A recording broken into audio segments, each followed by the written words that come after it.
그래프 탐색을 살펴보고 있는데요. 두 가지 설명드릴 게 남았어요. 강한 연결 요소라는 거하고 다익슬 알고리즘 두 가지가 남았는데 제 희망은 오늘 그걸 다 끝내는 거예요. 1시간 남은 거예요. 그래서 조금 빨리 설명드리고 시간이 남으면 보충 설명할게요. 그래서 두 가지를 좀 빨리 한번 훑어보려고 합니다. 첫 번째 살펴볼 게 지금 뭘 살펴보고 있었냐 하면은 DFS 응용을 살펴보고 있었어요. DFS 응용. 그리고 DFS 응용 중에 요 전에 살펴본 게 위상정렬이었고 이제 요번에 살펴보려는 게 강한 연결 요소입니다. 강한 연결 요소는 무방향 그래프로 우리가 바꿔서 생각하면은 무방향 그래프에서 우리가 뭘 했었냐면은 이런 것들을 찾는 경우가 있었어요. 그러니까 그래프가 주어졌을 때 연결된 애들끼리를 묶는 거죠. 부분 그래프를 찾는 이런 걸 했었고 이걸 뭘로 이용해 찾았어요? BFS를 이용해서 찾았죠. 그래서 0부터 n까지 노드 번호가 여기서 1부터 10이면 노드 번호마다 이제 BFS를 시작시켜 가지고 그 BFS를 통해서 방문할 수 있는 노드들은 연결되어 있는 거니까 이렇게 할 수 있습니다. 그러면 방향 그래프에서 얘랑 비교되는 문제가 바로 강한 연결 요소예요. 그래서 방향 그래프가 주어졌을 때 여기 있는 부분 그래프들 중에 연결되어 있는 그래프들, 완전 연결되어 있는 그래프를 찾는 거예요. 그러니까 1, 3, 5는 다 연결되어 있어요. 1에서 3도 가고 1에서 5도 가고 5에서 1도 가고 5에서 3도 가고 다 연결되어 있어요. 그래서 이렇게 연결되어 있는 애들을 찾는 거예요. 방향 그래프에서. 이 전체는 강한 연결 그래프는 아니죠. 만약 이 전체가 강한 연결 그래프면은 이 전체가 하나가 그 SCC가 되겠죠. 근데 얘는 4개의 SCC로 구성되어 있는 거고 이 SCC들을 찾는 것이 이 문제의 목적이 되겠습니다. 그리고 이 SCC와 관련해서 특징이 있는데 이런 방향 그래프를 SCC로 묶어가지고 다시 그래프로 그리면은 이렇게 바뀌어요. 그래서 모든 방향 그래프는 SCC로 구성된 DAG로 주기가 없는 그래프로 변환될 수가 있습니다. 그래서 이런 애를 이렇게 바꿀 수도 있다. 그러면 이 SCC를 어떻게 찾을까? 이제 여기에 있는 SCC들을 다 찾아야 되는데 어떻게 찾을까? 이제 그걸 고민해야 되는데 우선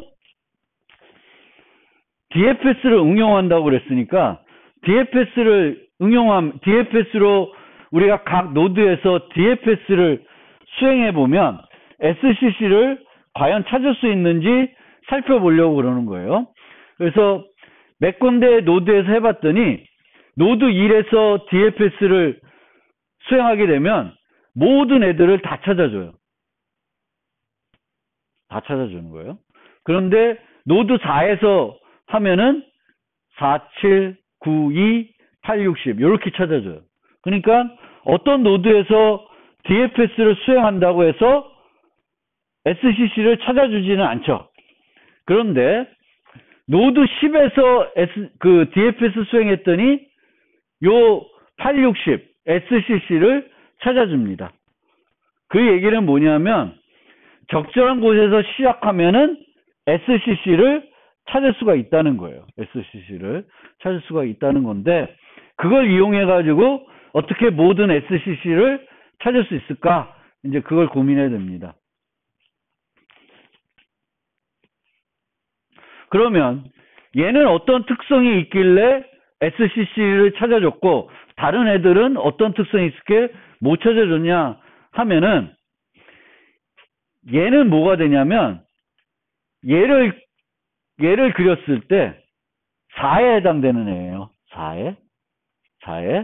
그러면 요 4에 포함되어 있는 6이나 8이나 10을 이용해서 SCC를 SCC가 아니라 DFS 수행하면은 4를 찾을 수가 있는 거예요. 4를. 그러면 이 4를 찾은 다음에 요 링크를 제거하면은 요 2와 3을 찾을 수 있겠죠. 그 다음에 2를 찾을 수가 있을 거예요.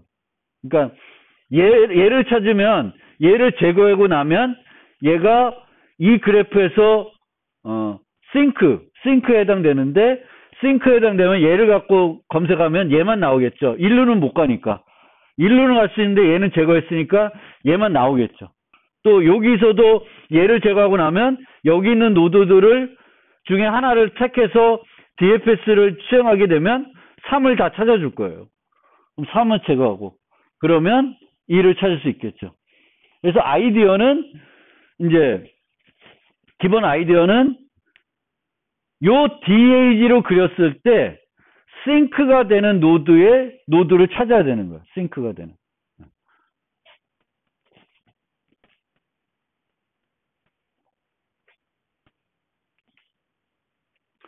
자, 그러면 이제 그걸 찾아야 되는데 즉 싱크 SCC에 포함된 노드부터 DFS 수행해야 하고 그것을 통해 확보한 SCC 노드를 제어하고 그 다음 싱크가 되는 노드를 이용하여 DFS를 수행하면 이제 전체 SCC를 찾을 수가 있습니다. 근데 이 순서를 우리가 어떻게 확보를 할 수가 있을까라는 게 이제 질문입니다. 그러니까 어떤 노드에서 DFS를 수행할지를 알았어요. 싱크에 DAG로 변했을 때 싱크에 해당된 노드에서 DFS를 수행해서 걔네들을 제거하고 그 다음 싱크가 되는 애서 DFS를 수행해서 제거하고 그걸 반복적으로 하면 모든 SCC를 찾을 수 있다. 그러면 그 순서를 우리가 어떻게 확보할 수 있을까?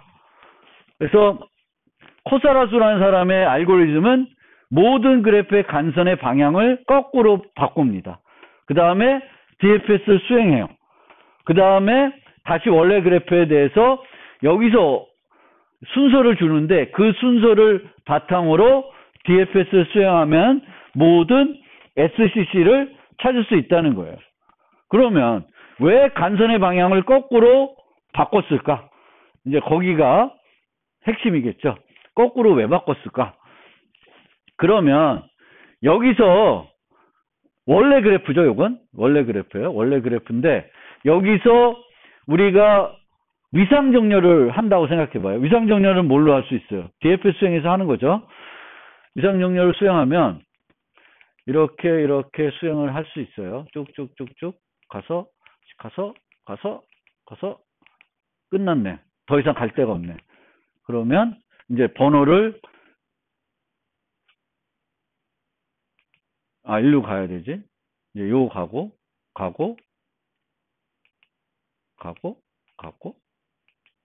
가요. 그러면 이제 여기까지 왔으니까 얘가 제일 먼저 끝났던 데죠. 더 이상 갈 데 없었죠. 얘가 11번, 10번 뭐 이렇게 받게 돼요. 그러면 끝나고 나면 얘가 1번을 받죠. 얘가 1번이 되겠죠. 여기서 시작했는데 얘가 1번이 되고 이렇게 갔는데 우리가 원했던 건 요 애들이 끝번호로 되면 되는데 끝번호가 안 되죠. 끝번호가 안 돼요. 왜냐하면 우리가 지금 원했던 거는 이쪽 애들이 요 제거해야 될 요 세 개 노드가 끝번호로 되고 그다음 번호 되고 그다음 번호 되면은 위상정렬 한 다음에 이제 하면 되는데 실제 봤더니 위상정렬을 하더라도 요 이제 핵심 얘기는 다시 가고 싶은데 요거죠. 여기 있는 애가 위상정렬했을 때 끝번호를 받길 원했는데 얘가 끝번호를 안 받는 거예요. 근데 해보니까 확실히 아는 거는 어떤 애들이 1번을 받냐면 여기 있는 애들이 1번을 받아요. 소스 노드 애들이 1번을 받아요. 싱크 애들은 제일 끝번호를 안 받을 수도 있는데 얘는 확실히 1번을 받는다는 거예요. 근데 우리는 원하는 건 뭐야? 얘가 제일 높은 번호를 받든지 제일 낮은 번호를 받아야 되는 거죠. 그럼 얘가 제일 낮은 번호를 받게 하려면 어떻게 하면 되겠어요? 우리는 항상 뭘 알아? 소스 노드는 여기 소스에 있는 애들은 항상 낮은 번호를 받는다는 걸 한번 해봤더니 알겠어요. 그러면 방향을 얘를 바꿔. 그럼 어디 애들이 끝번호를 시작 번호를 받을까? 여기 있는 애들이 받겠죠. 방향을 바꿨으니까. 방향을 바꿨으면 싱크가 소스가 되고 소스가 싱크가 되잖아요. 그럼 얘가 1번을 받는 거예요. 그럼 이렇게 번호가 형성이 돼요. 여기가 작은 번호가 이렇게 가요. 그러면 작은 번호부터 그 DFS 수행하게 되면 얘가 날아가겠고 얘는 비지트 되니까 여기서 수행해봤자 1루는 못 가고 1루는 못 가니까 얘가 얘를 찾고 얘를 찾고 얘를 찾는 거예요. 이해가 됐어요? 이해됐어요? 안 됐어요? 넘어갈래요.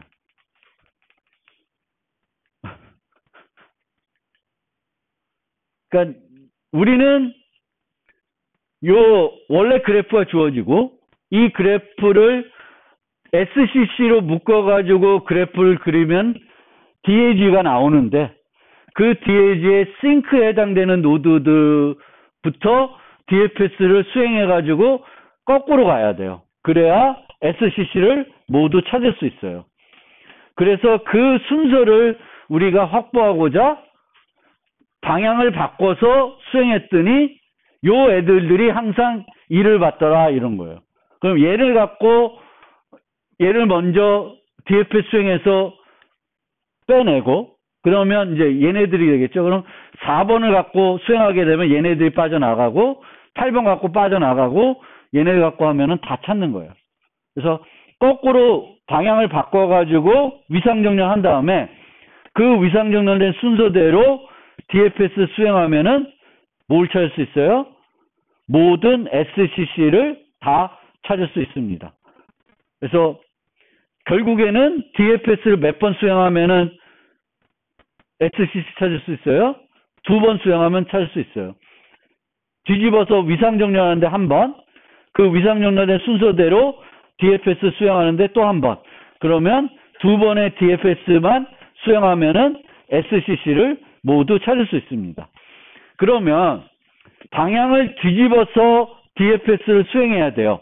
그럼 실제 방향을 뒤집어야 될까? 방향을 뒤집어서 DFS 수행해야 돼요. 그러니까 원래 내가 갖고 있는 그 그래프 표현 정보에서는 1에서 3으로 간다고 되어 있는데 내가 위상정렬 할 때에는 1에서 3으로 가는 게 아니라 3에서 1로 간다고 생각해서 프로세싱을 해야 되겠죠. 그래서 거꾸로 해야 돼요. 그러면 내가 갖고 있는 그래프 표현을 바꿔줘야 되냐 다 순서를. 안 바꿔도 되는 거죠. 특히 뭘 이용하면 안 바꿔도 돼? 인접 행렬을 이용하면 안 바꿔도 돼요. 인접 행렬을 이용하면은 행과 열을 바꿔서 처리하면 되는 거예요. 뒤집어서 DFS 수행하고 싶으면은 그 실제 바꾸는 게 아니라 거꾸로 뒤집어서 생각하시면 돼요. 행과 열을 바꿔서 생각하시면 그게 거꾸로 됩니다. 그래서 이제 그렇게 하는 거예요. 그래서 간선을 방향 모두 바꿔서 위상정렬하는데 실제 뒤집어서 위상정렬하는 게 아니라 이 문제 같은 경우에는 방향 그래프이고 또 뭐 밀집인지 희소인지는 따라서 다를 수 있겠지만 이 문제는 따라서 인접 행렬로 표현하고 그 인접 행렬을 처음에는 현재대로 해석하는 게 아니라 행과 열을 바꿔서 생각해서 위상정렬하고 그 다음에는 원래대로 행과 열을 이용한 상태에서 위상정렬된 순서대로 DFS 수행해가지고 모든 SCC를 찾아낼 수 있습니다. 그게 코사라주 투패스 알고리즘이 되겠습니다. 넘어가고요. 그 다음에 이제 다익스트라 알고리즘을 설명드리려고 그러는데 이제 이 얘기는 한번 했을 거예요. 그래서 그래프가 주어졌을 때 우리가 가장 많이 하는 일 중에 하나가 최단 경로를 찾는 거예요. 최단 경로. 근데 최단 경로를 찾을 때 그 가중치가 없는 경우, 그 다음에 가중치가 있는 경우, 그리고 가중치가 있는데 가중치가 음수일 수도 있는 경우, 세 가지로 나눠지게 되겠고요. 가중치가 없는 경우에는 뭘 이용해서 찾으면 돼요? 최단 경로를 그냥 BFS 써서 찾으면 돼요. 왜냐하면 거기서의 최단 경로는 뭐에 의해서 결정돼요? 간선 수에 의해서 결정이 돼요. 그래서 그렇게 되면 되겠고, 가중치가 모두 양의 정수다. 음수가 존재할 수 없다. 그러면 가면 갈수록 커지는 거죠. 그럴 때는 다익스라를 이용하면 되겠고, 대부분의 우리가 쓰는 응용에서는 다익스라 갖고 다 돼요. 근데 가중치가 음수가 있는 경우에는 다익스라 쓸 수 없고 뭘 써야 돼? 이제 다른 벨만 포드 또는 뭐 플로이 워설 알고리즘들을 사용해야 되겠고, 이 알고리즘들은 다 동적 프로그래밍 기법을 쓰는 알고리즘들입니다. 그래서 그렇게 되겠고, 보통은 이제 이 최단 경로를 찾을 때 한 노드에서 특정한 노드까지의 경로를 찾고자 하는 게 보통의 우리의 목적일 거예요. 우리가 내비게이션 생각을 하면은 내가 지금 여기서 학교에서 우리 집까지 최단 경로를 알려달라는 거지, 내가 이 전체를 다 알려달라는 건 아니잖아요. 그게 목적인데, 보통의 이제 알고리즘들은 한 노드에서 특정 노드까지의 최단 경로를 찾아주는 게 아니라 한 노드에서 모든 노드까지의 최단 경로를 찾아줘요. 그거를 싱글 소스 쇼테스트 파스 문제라 그래요. SSSP. 그래서 한 노드에서 다른 모든 노드까지의 최단 경로를 한 큐에 찾아주는 거예요. 그리고 또 어떤 문제가 있냐면은 한 노드에서 다른 모든 노드까지의 최단 경로를 찾는 게 아니라 모든 노드와 모든 노드 간의 최단 경로를 한 번에 다 찾아줄 수도 있습니다. 그게 APSP인데, 보통은 SSSP 문제를 n번 수행하면 얘를 해결할 수 있겠죠. 그렇죠? 얘는 한 노드에서 모든 노드까지의 경로니까 모든 노드에서 모든 노드까지의 경로는 이제 얘를 각 노드에 대해서 수행하면은 얘를 찾을 수가 있겠죠. 근데 보통은 얘를 n번 수행하는 것보다 이 전형 알고리즘을 한 번 수행하는 게 훨씬 효율적입니다. 보통 그렇겠죠. 그렇죠? 중복돼서 계산되는 것들이 있으니까 차라리 APSP를 이용하는 게 더 효과적입니다. 그러면 다익스라 알고리즘을 살펴보겠습니다.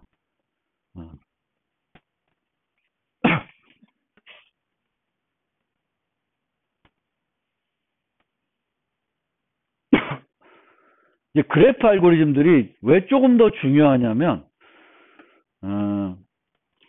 우리가 기존에 봤던 정렬 문제나 선택 문제나 뭐 이런 것들은 라이브러리로 많이 만들어져 있어요. 근데 그래프 문제는 라이브러리로 만들어져 있지가 않아요. 직접 내가 필요하면 만들어서 써야 되는 거예요. BFS, DFS, 다익스라 다. 그래서 기본적으로 BFS, DFS, 다익스라 알고리즘은 어렵지 않게 만들 수 있어야 되고 그걸 이해하고 있어야 되는 거죠. 그래서 다익스라는 방향 가중치 그래프인데 가중치가 모두 0과 같거나 큰 경우예요. 큰 경우. 음수가 없는 경우예요. 가면 갈수록 증가가 되지 줄어드는 경우가 없는 그런 그래프가 되겠습니다. 그리고 얘는 이 다익스라 알고리즘을 출발 노드를 지정해서 이제 수행하게 되는데, 이렇게 수행하면 이 노드부터 다른 모든 노드까지의 최단 경로를 찾아줍니다. 그게 다익스라 알고리즘이고요. 찾아줍니다. 그래서 여기서는 요게 최단 경로죠. 그렇죠? 아닌가? 그렇죠? 이렇게 7, 7 이렇게 가는 게 6이니까 요게 최단 경로가 되겠습니다. 그래서 다익스라 알고리즘을 살펴보면 어떻게 하냐면 X 출발 노드만 X 집합에 놓고 나머지를 여기다 넣어요. 여기다 넣은 다음에 그러면 여기서 여기로 넘어가는 간선들이 있겠죠. 이 넘어가는 간선들 중에 요게 최소가 되는 애를 찾아가지고 일로 옮깁니다.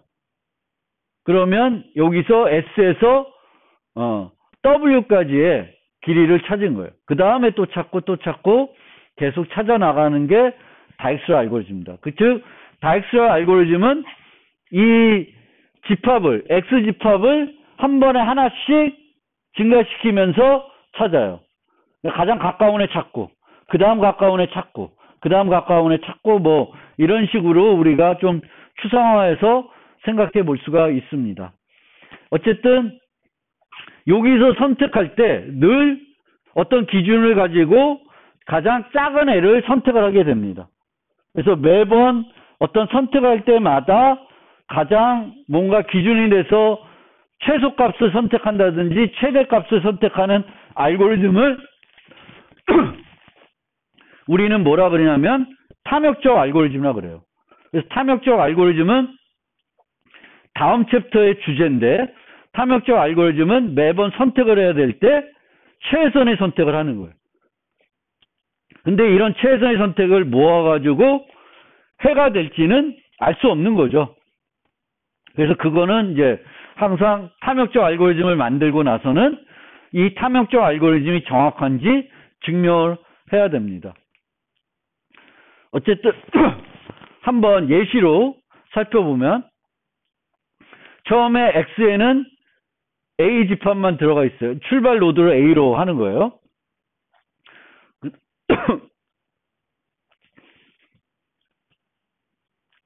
이게 뭐냐?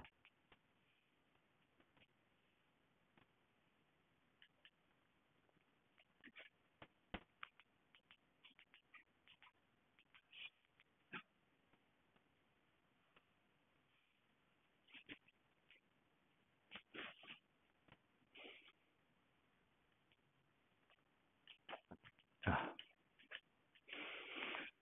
시작할게요. 요 그래프, 요 그림에서 A는 거리이고요. B는 경로예요. A는 이게 A, B를 왜 썼지 내가? A는 거리고 B는 경로다. 이렇게. 그래서 A에서 A까지의 경로는 0. 당연하죠. 출발 노드가 A니까 A에서 A로 가는 건 길이가 0이에요. 그리고 뭐 경로 정보가 필요 없죠. 그래서 이게 초기값이에요. 그럼 거기서 이제 시작하는 거예요. 그 다음에 이제 X 집합에는 A가 들어있고 이제 나머지 애들은 여기에 있는 거예요. B, C, D는 이렇게 돼 있어요. 그러면은 그래프에서 보면 A에서 B로 가는 건 없고 B와 C로 가는 게 있어요. B와 C로 가는 게 있으면 A에서 B까지의 거리는 1이 되고 B, B는 이제 전 노드를 A로 놓고 되면 되겠고 X에 A, B는 1이고 A, C는 4예요. 그럼 A에서 C로 가는 거리는 4가 됩니다. 그러면 둘 중에 짧은 게 어느 거예요? 위에 게 짧죠. 그러면 요 짧은 B를 이제 이쪽으로 옮겨오면서 B까지는 A 출발해서 B까지의 최단 경로는 1이라는 걸 기억하고 이제 저장해 놓는 거예요. 그러면 A에서 C로 가는 거, A에서 D로 가는 거 있고 B에서 C로 가는 거, B에서 D로 가는 걸 고려해야 되는데 A에서 C로 가는 게 4가 있고요. 그 다음에 B에서 D로 가는 게 2가 있고 B에서 D로 가는 게 6이 있어요. 그러면 여기서 가장 짧은 얘를 선택하는 게 아니라 요거와 더해서 선택을 해야 돼요. 그러니까 얘는 얘까지의 거리는 얼마예요? A로 가면 4가 되죠. 얘로 걸어가면 3이 되고 얘로 가면 6이 돼요. 그러면 여기서도 작은 게 2가 되지만 실제 여기서의 간선의 가장 작은 걸 선택하는 게 아니라 얘에다가 더해서 최소값을 선택을 해야 돼요. 그래서 7, 3, 4가 되기 때문에 얘가 가장 작아서 이제 C를 선택을 합니다. 그러면 이제 A에서 A로 가는 건 0, A에서 B로 가는 건 1이 최단이고 그 다음에 A에서 C로 가는 건 3이에요. 남은 건 이제 D만 남아 있습니다. 그럼 A에서 D로 가는 건 없고 B에서 D로 가는 건 6, C에서 3으로 가는 건 3이 있습니다. 그러면 3 더하기 3은 6이고 1 더하기 6은 7이니까 얘를 또 선택하는 거예요. 우연히 이제 요 작은 값을 선택하게 되는데 어쨌든 이런 식으로 진행해 오는 것이 이제 다익슬 알고리즘입니다. 다익슬 알고리즘. 그래서 하나 선택한 다음에 여기서 일로 가는 간선을 고려해야 되는데 요 간선의 최소값이 아니라 여기서부터 가야 되는 거니까 여기까지가 0이면 더하기 4에서 4 뭐야 언제 3으로 3이었나? 합산된 거지. 네, 합산이 돼서 그래서 요 값들이 바뀐다는 거죠. 이게 간선값의 작은 것만 선택하는 게 아닌 형태가 됩니다. 그래서 정확성을 증명을 해보면은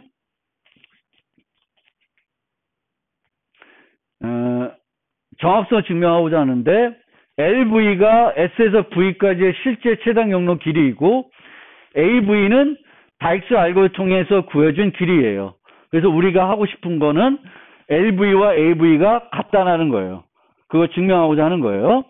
그러면 어떻게 증명하냐면 이제 귀납법을 이용해서 증명을 하는데 이제 출발 노드는 AS는 0이고 0으로 세팅해서 출발하고 실제 그 최단 거리도 0이니까 귀납 출발은 성립하죠. 그렇죠? 성립해요. 그 다음에 귀납 과정은 지금까지 완료한 모든 V에 대해서는 AV 이퀄 LV가 만족한다고 가정을 하고 이번에 반복해서 하나를 선택을 하게 될 텐데 그 선택된 것도 여전히 만족한다 그러면 계속 만족이 되겠죠. 그래서 요거를 이용해서 이제 증명하는 거예요. 그래서 지금까지 완료한 애들은 다 만족이 됐다고 가정하는 거니까 요거를 선택했어요. 여기 있는 지금까지 있는 그러니까 여기 X에 있는 애들 중에 어떤 애를 선택해가지고 여기 WL을 선택을 한 거죠. W 선택을 해가지고 이제 이 W를 일로 옮겨오는 거예요. 그래서 이 W까지의 최단 거리를 AW 스타로 표시하는데 어떻게 이 AW 스타가 계산되냐면 V 스타 WS니까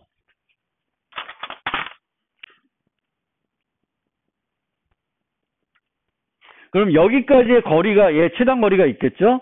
거기에다가 요 D V 스타 W 스타를 더한 게 여기까지의 이 알고리즘에서 주는 최단 거리가 되겠죠.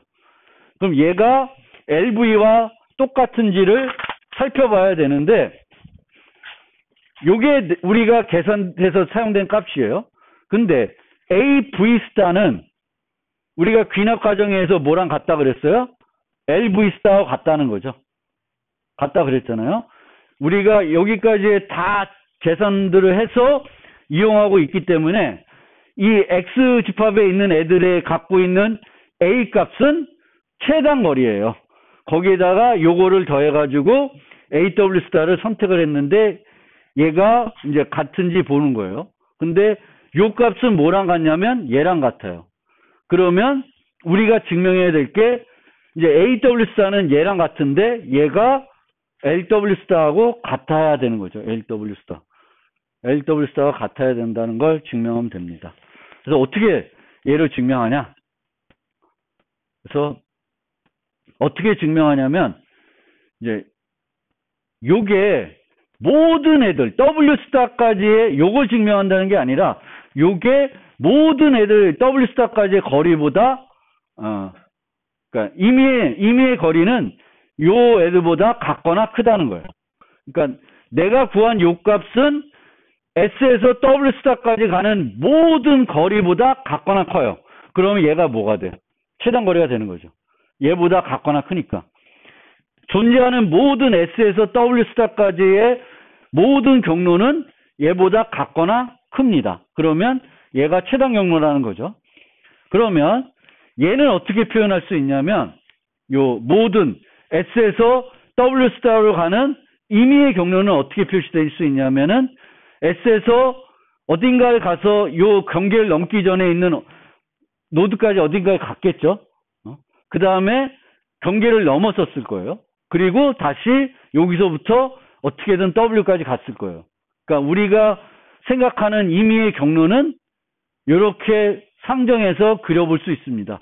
물론 요 자체가 없을 수도 있죠. 없을 수도 있는데 별로 그리면 이제 이렇게 그릴 수가 있습니다. 그래서 임의의 경로는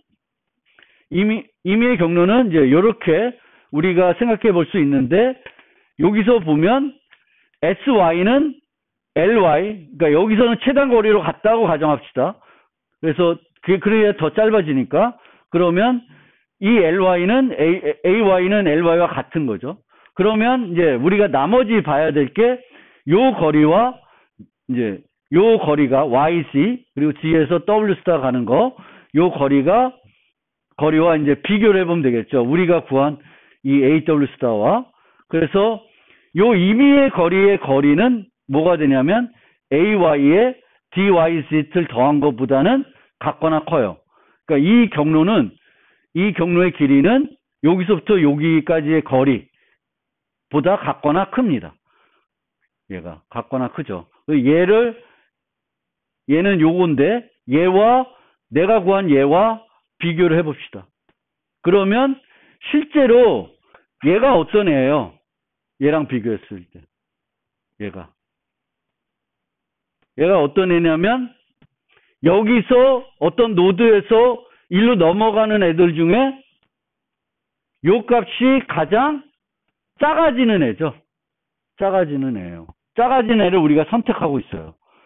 이 막 넘어가는 애들이 여러 개가 있는데, 그 중에서도 내가 뭘 선택했냐면 가장 짧은 걸 선택했기 때문에 얘는 AW 스타보다 같거나 클 수밖에 없습니다.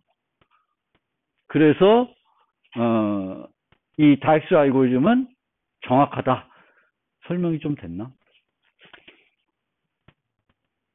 그러니까 결론적으로 말씀드리면 귀납법을 이용해서 증명을 하고 있고, 모든 경로들, 임의의 경로를 갖고 와서 비교해봤자 내가 구한 것보다는 작을 수가 없어요. 나 같거나 클 수밖에 없기 때문에 내가 구한 게 최단 경로다. 즉, 이 알고리즘에서 구해준 게 최단 경로라는 걸 증명할 수가 있습니다. 그렇고요. 그러면 실제 이 다익스 알고리즘은 어떻게 구현을 해야 되냐? 우리는 여기서 건너갈 때 하나씩 선택을 해서 이 집합을 늘려가고 있죠. 여기서 건너가는 애를 하나씩 선택해서 처리하고 있는데, 하나씩 선택할 때마다 어떤 값을 선택해요? 어떤 우리가 기준으로 구한 값의 최소값을 선택하죠. 늘 여기 있는 애들 중에 뭘 선택해요? 최소값을 선택해요. 그러니까 반복적으로 최소값을 선택을 해가지고 이제 다익스 알고리즘 진행합니다. 그럼 반복적으로 가장 작은 값을 선택을 해가지고 알고리즘 수행할 때 우리가 사용할 수 있는 자료 구조가 뭐예요? 우선순위 Q가 되는 거죠. 힙. 매번 가장 작은 값을 선택을 해야 돼요. 우리가 구한 가장 작은 값을 매번 선택해야 되기 때문에 그걸 효과적으로 해주는 게 이제 힙이라는 우선순위 Q라는 애가 되겠고, 그 우선순위 Q에 뭘 저장하냐면 간선을 저장할 수도 있고 노드를 저장할 수 있는데, 여기서는 노드의 가중치가 적은 걸 선택하는 게 아니라 노드의 가중치에다가 지금까지의 거리까지 더해서 어떤 다익스라 점수라고 하는데, 그 다익스라 점수가 최소가 되는 애를 선택을 해야 돼요. 그럼 이 다익스라 점수는 누구한테 할당되어 있는 거냐면 노드에 할당되어 있는 거예요. 노드에. 그래서 우선순위 큐에 뭘 저장을 해요? 간선들을 저장하는 게 아니라 노드를 저장하면 되고, 노드에 뭘 저장해요? 노드에 현재 다익스라 점수를 저장하면 됩니다. 그래서 이 힙 기반 다익스 알고리즘에서는 요 스코어가 작은 애, 이 스코어는 실제 간선의 길이가 아니죠. 간선의 가중치가 아니라 여기까지의 값 더하기 간선을 더한 값이 요 스코어예요. 그 스코어가 최소가 되는 얘를 선택을 해야 됩니다. 그래서 알고리즘이 어떻게 되냐? 이게 힙 기반 다익스 알고리즘의 기본인데, 처음에 이제 출발 노드 A가 주어져요. 그러면 이 A에서 나머지로 가지 않는 애들도 있죠. B가 있고 C가 있고 E가 있으면 이 힙에다가 뭘 넣냐면은 2, 3, 5를 넣습니다. E는 5, C는 3, B는 2, D는 무한대. 이렇게 넣고 출발하는 거예요. 그러면 제일 먼저 뭐가 빠져나와요? 최소니까. B가 빠져나오겠죠. 그럼 B를 기준으로 2 더하기에서 얘는 C는 뭐가 돼? 9가 되죠. 얘 D는 8이 돼요. 그러면 이 D가 8이 되는 걸 이제 여기다가 추가적으로 넣게 되죠. B가 빠져나가면서. 왜냐하면 나머지는 기존에 3이었으니까 이렇게 되면 9죠. 9죠. 그러면 3하고 9와 비교했을 때 어느 게 더 작아? 3이 더 작죠. 그러면 기존에 저장된 걸 그대로 유지하고 얘는 신경 안 쓰는 거예요. 그래서 3. 그래서 2, 3, 5, 99였는데 얘를 빼고 나면 3, 5, 8로 갱신되는 거고 3, 5, 8에서 가장 작은 거는 C니까 C를 빼내고 C에서 나가는 게 1, 하나밖에 없네. 그러면 얘만 고려하면 2까지가 4가 돼요. 근데 기존이 5니까 5를 4로 바꾸는 거예요. 그래서 이 과정을 반복하게 됩니다. 그래서 힙에다가 다이스 점수를 집어넣어요. 그 다음에 매번 반복할 때마다 뭘 빼내? 가장 다이스 점수가 작은 애를 빼내. 그래서 이 노드로부터 그 V-X에 있는 노드로 가는 간선들을 이용해 가지고 이 노드들의 다이스 점수들을 갱신합니다. 갱신해 가지고 힙에 다시 넣는 거예요. 그런데 여기 보면 어떻게 하고 있냐면 힙에서 기존 애를 빼내고 다시 집어넣고 있어요. 빼내고 집어넣고 빼내고 집어넣고 이렇게 하고 있는데 우선순위 큐를 여러분들 써보셨죠? 라이브러리에서 제공되는 우선순위 큐를 아마 써봤을 거예요. 근데 그 우선순위 큐를 써봤으면 알겠지만 딜리트 연산을 제공 안 해요. 우선순위 큐들은. 딜리트 연산을 제공 못 합니다. 그래서 제공을 안 해요. 그래서 실제로는 이렇게 구현할 수가 없어요. C를 빼낸 다음에 여기서 보면 C를 2를 빼냈다가 2를 4로 바꿔가 다시 넣잖아요. 이게 안 되는 거예요. 이게 안 되고 5는 그대로 있는 상태에서 4를 추가로 넣는 거예요. 그러면 힙에는 2가 5이네 4이네가 남아있겠죠. 5이네가. 2가 5이네 2가 99이네도 있을 거고 다 남아있게 되는 거예요. 그래서 실제로는 우리가 이렇게 구현할 수 없고 어떻게 구현하냐면 레이지 다이렉션 알고리즘을 해가지고 딜리트를 못하고 계속 인서트만 하는 거예요. 딜리트를 못하고 인서트를 하게 됩니다. 근데 딜리트를 못하고 인서트를 하면은 뭐의 비용이 증가돼요? 요 힙에서 키를 빼내는 비용은 어떻게 돼요? 집어넣는 비용하고 빼내는 비용은 힙에 있는 노드의 개수에 비례하죠. 로그 n으로 비례해요. 근데 힙에 있는 노드의 개수가 원래는 이 알고리즘대로라고 하면은 처음에 n-1개 있고 그 다음에 힙에 몇 개가 있어요? 하나 빼냈으니까 n-2개, n-3개, n-4개 이렇게 줄어들어요. 근데 레이지 다이렉션 알고리즘에서는 안 줄어드는 거지. 계속 증가만 돼요. 근데 계속 증가만 해도 알고리즘의 정확성에는 문제가 있나 없나? 문제가 없죠. 왜냐하면 2가 99, 5, 4를 추가했을 때 내가 실제 처리하는 애는 뭘 처리해? 이 세 개가 다 들어있어도 4인 애를 처리하겠죠. 제일 작은 애를 처리할 테니까 정확성에는 문제가 없어요. 하지만 Q에 여러 개의 노드들이 그러니까 한 노드에 대한 정보가 여러 개 들어가 있기 때문에 Q 연산의 비용은 우선순위 Q 연산의 비용은 늘어날 수밖에는 없습니다. 그렇지만 우리가 실제 여러분들이 프로그래밍 언어 갖고 구현하는 방법은 이 방법이 아니라 이 방법이에요. 그러면 여러분들 우선순위 큐에서 삭제 연산을 제공하려고 그러면 어떻게 할 수 있어요?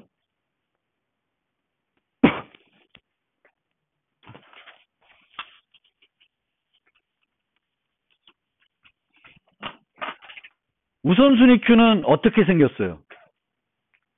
이진 힙으로 만들죠. 이진 힙은 어떻게 생겼어요? 완전 이진 트리죠. 이런 애잖아요. 힙은 배열로 만들고 이런 애예요. 그러면 내가 요 애를 삭제하고 싶어. 그럼 얘를 삭제하려면 얘가 어디 있는지 알아야 되는데 우선순위 큐는 이 꼭대기 있는 애는 알지만 나머지들이 어디에 있는지는 몰라요. 그 애를 찾으려면은 ON의 이 배열을 쫙 찾아야 돼. 그러면 n로그 n이라는 이 연산의 비용이 무너지잖아. 그러면 어떻게 할 수 있을까? n로그 n으로 삭제를 제공하고, 아니, 로그 n으로 삭제 연산을 제공하고 싶어. 그럼 어떻게 해야 돼? 여기에 B, 여기에 C, 여기에 막 D가 있으면 얘네들이 어디에 있는지를 유지하고 있어야 돼. 내가 delete B를 빠르게 하려면 B가 이 이진 힙에 어디에 있는지를 알고 있어야 된다고요. 근데 그거를 원래는 모르죠. 근데 그걸 알고 있으려면은 어떤 식으로 하냐면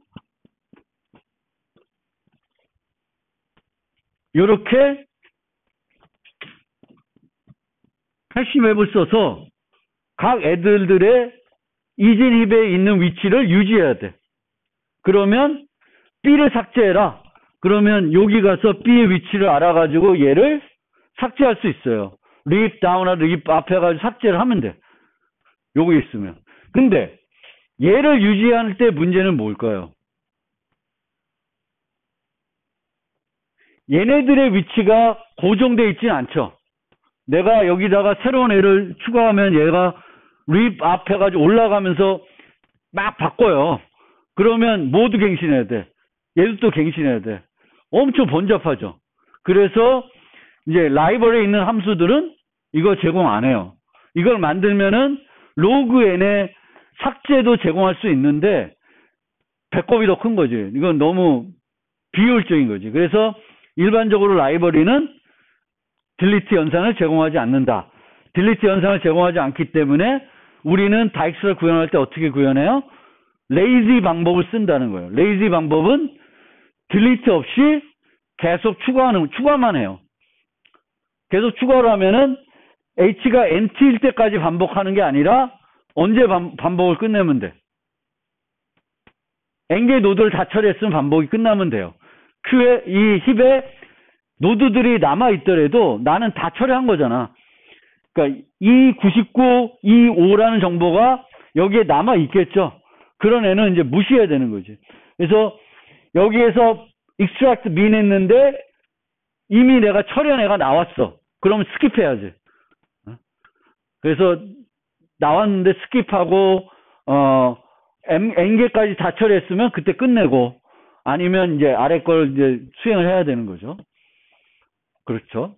자, 그러면 이 전체의 비용을 따져봅시다. 비용을 따지면 요 알고리즘에서의 비용은 처음에 어떻게 돼? n-1개를 그 힙에다가 집어넣죠. 힙에다가 n-1개를 집어넣어요. 무한대로 넣든 아니면 출발 노드에서 거리가 있어서 그 거리를 넣든 n-1개를 넣어요. 그래서 화일문 밖에서 n로그 n의 비용이 들어요. 그 다음에 이 화일문은 여기 딜리트는 버전의 화일문은 n번 반복이 되죠. n번 반복이 되면서 요걸 몇 번 하냐면 한 번의 노드는 한 번 빼내고 딜리트 뭐 이렇게 하게 되는데 요 비용 extract min은 몇 번 해요? 레이지 버전 말고 이 버전은 n번 하는 거죠. n 로그 n번 해요. 그러니까 하나가 로그 n인데 몇 개를 빼버리면 프로그램이 끝나냐면은 이 버전에서는 중복으로 들어가지 않기 때문에 n 로그 n 비용이 들어가는 거예요. 요 비용은 n 로그 n. 그 다음에 그러면 이 화해문하고 이 for문을 보면은 이 for문이 이제 에지들을 넣고 빼고 이렇게 할 수 있는데 여기서는 모든 노드에 대해서 반복을 하잖아요. 모든 노드만큼 고려하는 거예요.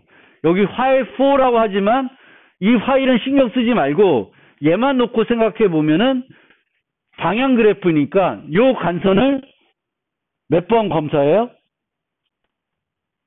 한 번만 검사하죠. 여러 번 검사를 하지 않아요. 그래서 요 한 번만 검사하기 때문에 이 for loop, while for loop는 최대 n번 반복이 되겠고 이때 다 넣고 뺀다고 쳐도 비용이 어떻게 돼? m 로그 n이에요. 그러면 전체적인 비용은 n 로그 n, extract min이 n 로그 n이고 그 안에서 딜리트하고 인서트하는 게 m 로그 n이기 때문에 결국 전체 비용은 m 플러스 m 로그 n이 되는 거예요. m 플러스 m 로그 n. 그러니까 m 플러스 m 로그 n이면 어떤 비용이에요? m 플러스 m 로그 n이라는 개념은. 우리가 그래프에서 BFS의 시간 복잡도는 어떻게 돼요? 인접 리스트 썼을 때의 시간 복잡도는 5 이거죠. BFS, DFS의 시간 복잡도. 그러면 BFS, DFS 시간 복잡도가 m 플러스 n이면은 얘 시간 복잡도가 어떻다는 거예요? 간선수와 노드 수에 비례하는 거예요. 실제 간선 한번 보고 노드 한번 보면 끝난다는 거죠. 이보다 더 적게 해서는 못해요. 그러면 이 비용은 어떻게 되는 거예요? 요게 우리 입장에서 보면 선형 비용 된 거죠.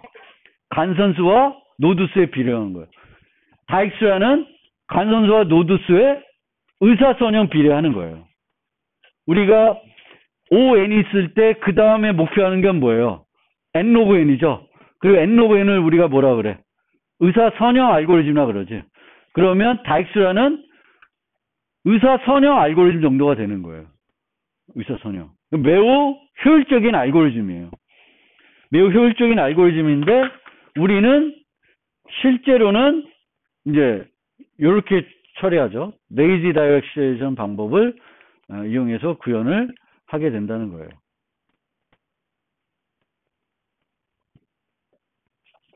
설명이 이해되셨나요? 내가